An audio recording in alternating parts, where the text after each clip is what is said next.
All right, all right. May pips be upon you. I'm making this a quick video. I promise. Uh, I just want to give you this happened just like maybe half an hour ago or 40 minutes. Uh, and it's the same culprit as my previous video. Uh, Euro Swiss. And we're on the 1 minute chart, and it was a quick scalp. This looks kind of crazy, but man, it was another good trade. I just wanted to give you a breakdown so you can understand the strategy and you can understand what I'm looking for and what I believe constitutes a good setup, a good setup, a good entry, good management, and a good exit. Okay. Uh, Let me get my pointer out. You know, I got to have my pointer. All right, all right. Let's see. Boom. Can I get a bigger one? We can do a bigger one. All right. Now, first of all, I'm not going to do the replay of it. I'm just going to break it down the way it is. Okay. Let's get rid of this first. This. All right. Now, the first thing I'm noticing is we had, I do this all the time. Here we had an entry, right? This was an entry point. But again, we get fooled.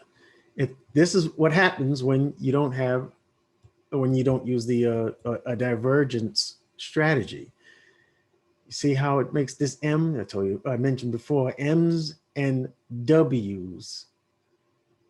These are, some people will call it just a double top, but you see that W, you see that M, you take those trades.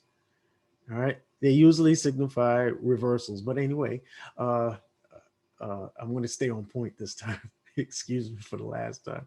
All right. You see the point here? All right. That was this candle right here. Where's my pointer? Okay. That was this red candle right there. You can see, use my vertical line to see. And this point was this candle. Even with that, this is a same or near what do you call it? A double top. All right. This is we're at or close to it, but you see the divergence here. All right, that divergence is what I'm looking for, but I'm looking for it on a bigger scale. And that's the important part. All right, that's the important part. You're looking for it on a bigger scale. This is what I would call a close divergence, a narrow divergence. You want something a little wider, like from here to there. All right. But this is where people will get faked out. So you don't want that one. All right. You watch it. You watch it, because this is what got you over here, is that it hit the overbought area. Okay. We already went through, what my bands are over here, outside of the normal default RSI settings of 70 and 30. All right. It hit the band here, and then it stays on the same level. It just travels sideways. Yeah, it goes down a little bit. You can get a little quick grab of a scalp, but this isn't nothing to be entering in, not for me anyway. All right.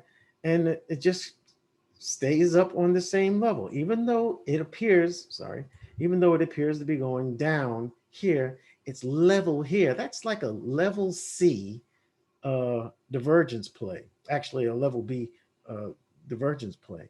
And those aren't the strongest, but they still are valid.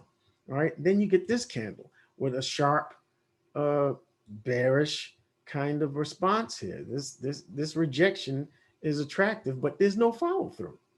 All right. So you don't get in on that candle either, even though it still gives you that lateral looking divergence, as opposed to what's going on down here. That's not the one you want. You want the divergence that has an entry like here. This is wide divergence, all right, as opposed to narrow divergence over here. And you would want something that looks closer to that. You want some contrast when you see that down here. Okay, you want see that going down and this going up, diverging away from each other. Do you understand what I'm talking about? Good. All right, let's move on. All right, so we get up to where this price action happened. All right, we didn't get in here. All right, we're watching it, even though that candle is like, that looks good, but there's no follow through. Keep an eye on it. So it travels sideways a little bit, it dips down a little bit, and you're like, oh man, did I miss it? Because you see prices heading down here. And you know, you want to look at that divergence, that you want to see that divergence happening, and it's going in the wrong direction. While you're going down, it's going down. That's not divergence. You don't have the real entry there. All right.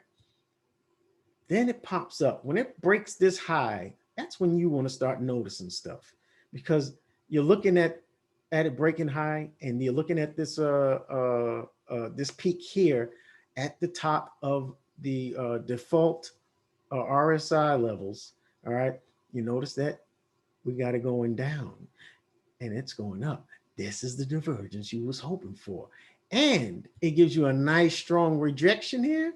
Oh snap, it's time to get on this. And then you see that red bearish candle. Now, as soon as I see this up here, I got my trend line drawn. All right. And I told you, when I draw my trend lines, get this over here. When I draw my trend lines, I don't do it from wick to wick. I put it against, so I can hit the corner here of the candle body. I like to lay it against the candles, all right, to where, you know, it doesn't go past it and in, you know, through it or whatever. I like to get it as close as possible. You know, I might even move it up a little bit depending on how many candles and how far they stretch. I want to get that as close as possible. This is how I would love to see it. I got a wick up here. I got the candle corner here of the body, the candle corner of the body here from the wick. And if I extend it down, you know, I'm coming pretty close to the this resistance level. If I bring it over here, that's too much. This is what I want. Right against the candle body. Now, for some reason, there you go. Right against the candle body, just like that. And when it breaks that, like it did here, I'm on it. And you see, my entry was right there. All right. I ended on the bearish candle though. Okay. As soon as this closes, I'm ready to enter. And when I saw the bearish candle, I was on that thing. On it. All right. Most people would want to have a more conservative entry on this candle because it shows more momentum, more mookie. All right. That's good to see, but I had this in my mind, on my mind. I had this, the rejection, the RSI, divergence here, sloping down, this going up. Nice. This is a stretched market. So, you know, I could have put my stop loss. I could put my stop loss here because I don't think it's going back up here because of how the market is stretched and that rejection candle. But, you know, I put it up here just to give me some more protection, right? Now, let's move on. All right. So I'm in. It pops down. It comes back up to entry.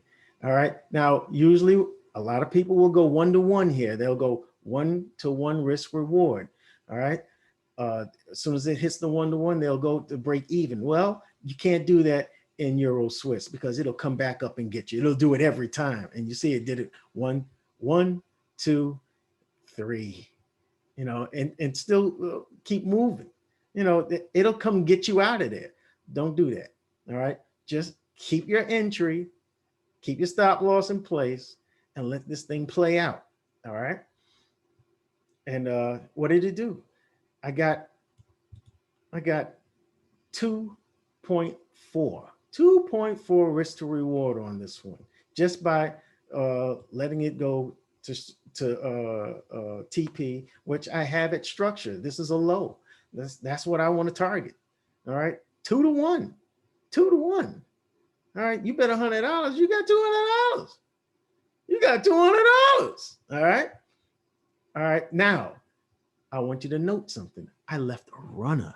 I took profit here, but I left a runner, baby. Why? Why would I leave a runner? Because I told you before, man, you're watching down here as it's progressing. You're watching this line, all right? And you want to see that it goes from sideline to sidelines. This is the sidelines up here. This is this area, this oversold and oversold, excuse me, are sidelines. You want to see it go all the way from here to here. This is where I was targeting. All right. You know, I moved the circle along the way as it's moving, as prices is progressing, it's coming slowly, drifting down. I'm moving it the whole way, following it, because I wanted to hit the sideline. And that's when I start looking for an exit. All right. It came close here. Came close right here, man. And didn't quite make it here. And you know, my runner was still good. The only time I moved my stop loss, not after it hit here. All right. Oh, actually, it was after it hit here. It was after it hit here. Once it came down, you see this formation here? For me, those are called railroad tracks. All right. And that's usually just a nice bearish sign, a nice bearish indication. So I said, okay, it's probably not going to pop back up after that. So I moved my stop loss to break even at this point. And then it went down, and I'm still following down here. I'm like, it's like a basket. I was waiting for price to come on down here and drop. But it came down, making the triple bottom, which is actually a quadruple bottom. All right, making the third touch, the fourth touch, okay. The fourth touch, but it never came down to the bottom there. Doggone it. And then it started circling up. It started to, you know, move on back up. And that's where I said, let me take my runner out of there. But when it got down here, I should have mentioned, when it got down here and it went down, sorry. It went down, price went down, came back up, came down this low, went back up, then came down. After that, I was right on top of this. I was right here. All right, that's really a 1-to-1 now. So I was like, if it comes back up and gets me, then it just comes back up and get me. I'll be out without a loss at all on that runner. And it did come back up. It never made it down here. Now it went back on up here for another look, another entry. But you know, my story's over when it hit here and got me out. But that's it. I just want you to know that this simple strategy works if you work it. That's how I manage it. You know, I leave a runner. I try to get, if you know, like I take out 80% here. When it hits TP, I'm out of it at 80%. I leave 20% on as a runner, and I didn't lose anything when it tapped me back out. You know what I mean? But I got an 80% profit, and that's pretty good. And again, like I said, I got 2.4 out of this, man. So that's look at that. If I had 10,000 and I put $100 on this, which is 1%, I would have came out with a grand total of $240. Hey man, that ain't bad. You know what I'm saying? Okay, let me go ahead, end this video, and leave a comment, man. If you like what I'm doing, leave a comment. Tell me if there's something else you want to see, you know, or you want me to explain something again or go into some detail. I'm going to be showing more trades, more after action reviews, and you know, I hope you like it. Give me a like, smash that like button, man. It helps out the channel, and I will talk to you soon. May pips be upon you.